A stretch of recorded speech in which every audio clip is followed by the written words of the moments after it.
Gracias por acompañarnos, como siempre, en Entrevista Venevisión. Ya estamos listos para iniciar nuestra conversación con el invitado del día de hoy. Él es diputado ante la Asamblea Nacional, Luis Romero, secretario nacional de Avanzada Progresista, además miembro de la Comisión de Política Exterior y la Comisión de Diálogo. Gracias por estar con nosotros en Entrevista Venevisión. Gracias por la invitación, Andrina. Interesantes temas que analizar, lo que ha sido noticia en las últimas horas, el anuncio del presidente de la República del incremento del salario mínimo a medio petro, lo que equivale a $29 aproximadamente, comprendiendo que el petro se calcula en función al precio del barril de petróleo. ¿Qué apreciación tiene acerca de este anuncio tan importante? Bueno, creo que se hace justicia con los trabajadores. Ahora, a todas luces es un aumento insuficiente. No por eso hay que, digamos, celebrar que el gobierno haya atendido una demanda que se había convertido prácticamente en una deuda moral con los trabajadores venezolanos.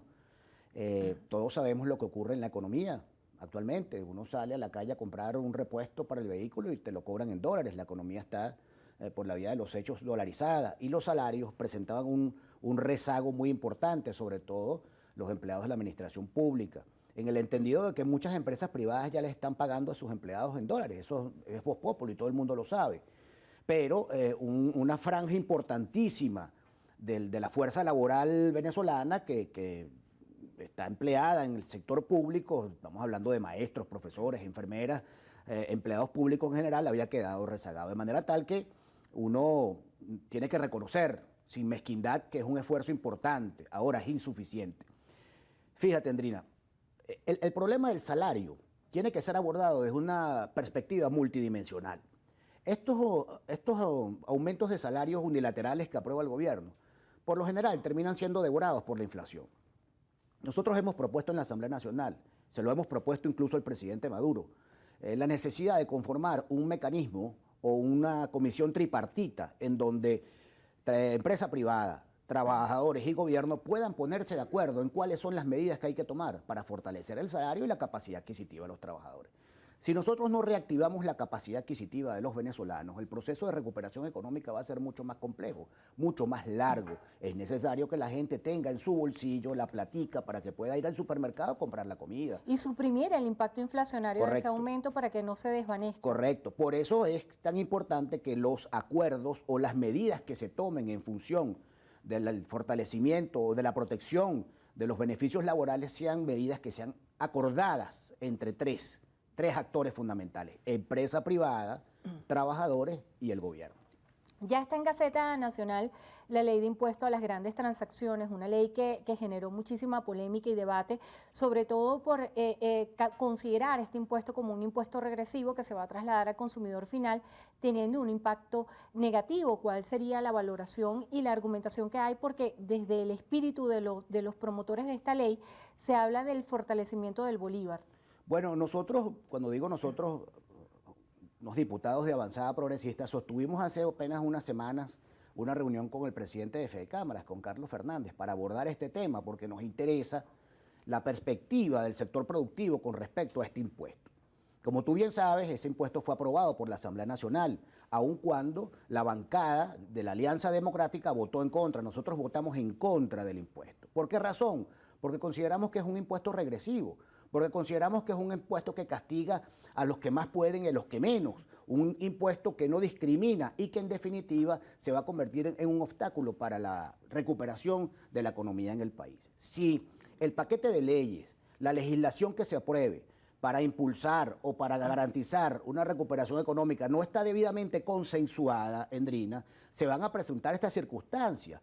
Yo creo que el gobierno tiene que ser más cuidadoso porque evidentemente hay algunos síntomas de recuperación económica en el país, nadie puede negarlo, pero son síntomas que apenas están germinando, que apenas están retoñando. El gobierno no puede desatar una voracidad fiscal en una economía que apenas está dando unos pasitos hacia la recuperación.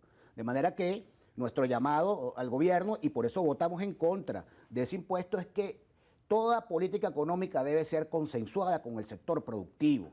Si la empresa privada no reinvierte sus capitales en el país, si no regresa la inversión extranjera, también el proceso de recuperación se va a dificultar. Hay un tema bien importante que se está trabajando ahorita en la Asamblea Nacional y es la designación de los nuevos magistrados del Tribunal Supremo de Justicia. Ya los aspirantes se han postulado, están aún en el proceso de entrevistas. ¿Qué sigue en este cronograma y para cuándo se tendrían ya estas nuevas autoridades del TCJ? Bueno, entiendo que todavía se están, yo no formo parte de esa comisión, de ese comité de postulaciones, a mí me correspondió formar parte del anterior, el que designó las autoridades del CNE, los rectores, pero entiendo que todavía se están realizando algunas entrevistas, ¿no? Algunos de los postulados. Creo que quizás a finales de este mes o a principios del mes de abril podamos tener ya una visualización de cuáles son los candidatos que se van a presentar en la plenaria. La plenaria es la que tiene que decidir una vez que se presenten allí los nombres, ¿no? Este comité de postulaciones va a someter a consideración de todos los diputados los nombres de los que van a integrar el nuevo Tribunal Supremo de Justicia. Ahora bien, esto es fundamental, esto es muy importante, porque el Poder Judicial, Endrina, como tú bien sabes, es el árbitro, es la balanza que garantiza que el resto de los poderes puedan funcionar armónicamente. Si no tenemos un Poder Judicial independiente, si no despartidizamos el Poder Judicial, vamos a estar cojeando siempre de esa pata. Y perdóname la expresión, es importante que los jueces no solamente tengan credenciales académicas, eso es fundamental, pero que también sean jueces probos. Es decir, íntegros. Claro, que garanticen que la administración de justicia va a ser imparcial y va a estar, digamos, sometida a lo que dictan las leyes. Hablando un poco de la situación política de Venezuela, hay datos interesantes que revelan los últimos estudios de opinión de encuestadoras como Data Analysis, que dan cuenta que no existe en la oposición venezolana un liderazgo que amalgame a todos los que pudieran disentir del gobierno. Hay un proceso además de renovación de partidos internos. Usted estaba hace pocos días haciendo referencia a la renovación de la Alianza de Avanzada Progresista. Yo quisiera que me hablara de cuál es el clima político que usted observa hoy en Venezuela. Bueno, es indudable que hay una brecha importante entre la agenda de la gente, entre el ciudadano común y la agenda de los políticos, de nosotros los políticos. No hay conexión. No hay conexión, hay una orfandad de liderazgo. La gente no visualiza, sobre todo en el campo de la oposición democrática, no visualiza un liderazgo que interprete la necesidad de cambio que la mayoría del pueblo venezolano reclama. Este es un país que quiere cambiar, este es un país que quiere avanzar, este es un país que quiere progresar, pero no visualiza, no logra conectarse, o mejor dicho, los políticos no hemos logrado conectarnos con esa mayoría que quiere cambio. ¿Qué hace falta para ese engranaje? ¿Qué es lo que ha pasado para que no se dé la materialización de esa conexión? Bueno, eso va desde falta de empatía con los problemas de la gente hasta problemas graves, severos, de funcionamiento de los partidos políticos. Fíjate tú lo que está ocurriendo, por ejemplo, en el caso de mi partido. Nosotros hemos sido abanderados y promotores del diálogo a nivel nacional. Hemos dicho que el camino, la ruta para resolver los problemas del país tienen que ser a través del diálogo, la negociación y los acuerdos. Pero ahora tenemos un problema interno gravísimo, que es que no podemos ponernos de acuerdo para la renovación interna. Es decir, estamos atrapados en una circunstancia paradójica, porque habiendo promovido el diálogo a nivel nacional de todos los factores, tenemos una situación interna que no hemos podido resolver. ¿Y por qué no la hemos podido resolver? Porque se están confrontando dos visiones, Endrina. Hay una visión de la política que es plural, amplia, basada en el liderazgo colectivo, en mecanismos de toma de decisiones democráticos, y hay otra visión en el partido que plantea unos mecanismos más verticales, más personalistas, más caudillescos y, por qué no decirlo, más autoritarios. Esas dos visiones, que por cierto, eso no solamente pasa en mi partido Avanzada Progresista, eso es una tara histórica de los partidos políticos venezolanos. Y que se está viviendo claro, en otras organizaciones políticas, claro, como Acción Democrática, claro. Primero Justicia. Pero más allá de esa confrontación interna que tienen en su organización política, ¿qué se puede rescatar para que eso no se traslade a toda la oposición venezolana, que es lo que los venezolanos estamos viendo hoy? Que se habla mucho de la necesidad de retomar el proceso de diálogo cuando no hay un proceso de diálogo interno entre la oposición venezolana. Correcto, pero te decía, en los partidos políticos, no solamente venezolanos, sino latinoamericanos y en algunos del mundo, siempre ha existido esa pugna, a veces soterrada, a veces pública, entre el autoritarismo y los demócratas, y la democracia, y la necesidad de pluralidad. Ese es un elemento que termina por alejar a los ciudadanos de los partidos. Es decir, te planteo lo siguiente, un muchacho de 18 años, de 20 años, un muchacho universitario, ¿qué interés puede tener en participar en un partido político donde sus decisiones o sus opiniones no van a ser escuchadas, no van a ser debidamente procesadas? Que en los partidos haya diferencias, Endrina, es natural. Que haya puntos de vista encontrados, incluso confrontados, es hasta conveniente. El tema está cómo procesas esas diferencias. Y ahí voy a tu respuesta, con más democracia. No hay otro camino, más debate, más pluralidad, más construcción de consenso. Y si en definitiva no hay consenso, no hay acuerdo, pues entonces apelas a las bases y votas. Sometes al escrutinio de las bases de tus militantes. Eso sí. ¿Quién representa el caudillismo en Avanzada Progresista? Bueno, yo creo que el caudillo es una figura que siempre ha estado en la política venezolana. El caudillo, la figura del caudillo. Figura mesiánica. Claro, el Mesías, el caudillo, el Salvador, el líder supremo. Eso le ha hecho un terrible daño a la política venezolana. Nosotros lo que estamos planteando en Avanzada Progresista es que tienen que democratizarse los mecanismos de toma de decisiones. Y si es necesario ir a un proceso interno para contarnos, una elección interna, tiene que ser bajo reglas claras. No puede ser bajo unas reglas que no garantizan los derechos de todos los militantes. El caudillismo es una tara del siglo XIX. A la política venezolana hay que bajarla del caballo. Es necesario democratizar a los partidos.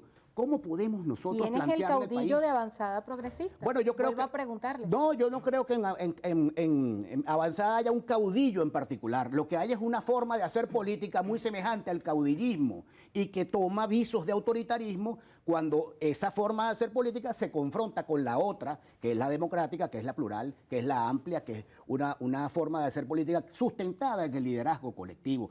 Nadie pone en duda el liderazgo de Henry Falcón en Avanzada Progresista. Nadie en lo absoluto. Eso sería una locura, un desvarío. Pero caramba, tiene que haber reconocimiento mutuo, Andrina. Hay liderazgos emergentes.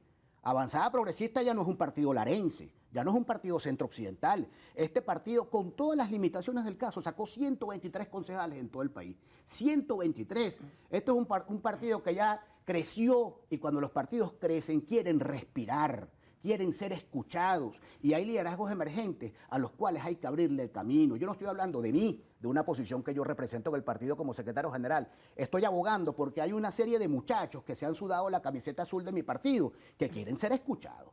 Diputado, antes de finalizar, usted es miembro de la Comisión de Política Exterior. El contexto de Venezuela en el conflicto Rusia-Ucrania, ¿cómo lo vislumbra?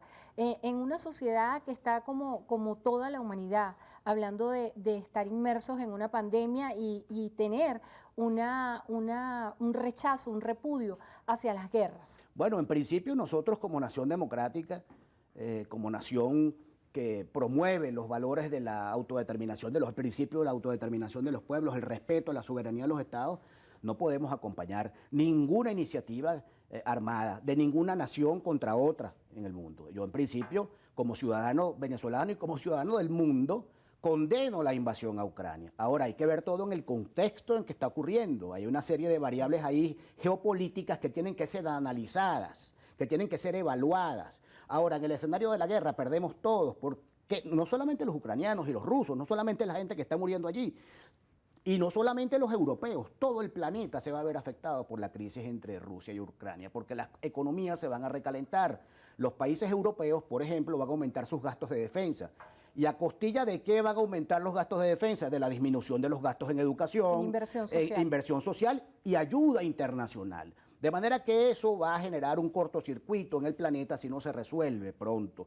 Nosotros abogamos como venezolanos, como dirigentes políticos, como ciudadanos del mundo, te decía, porque esto se resuelva pronto, porque esto se resuelva pronto. Ahora bien, Venezuela no puede ser un peón en el tablero de la geopolítica mundial. Venezuela es una nación soberana. Yo no quiero para mi país una base misilística rusa, ni una provincia cubana, ni un estado asociado norteamericano. Nosotros somos un país soberano, libre, que tenemos que definir nuestra política internacional sobre la base de la solidaridad. Sí, correcto, pero también defendiendo los intereses nacionales.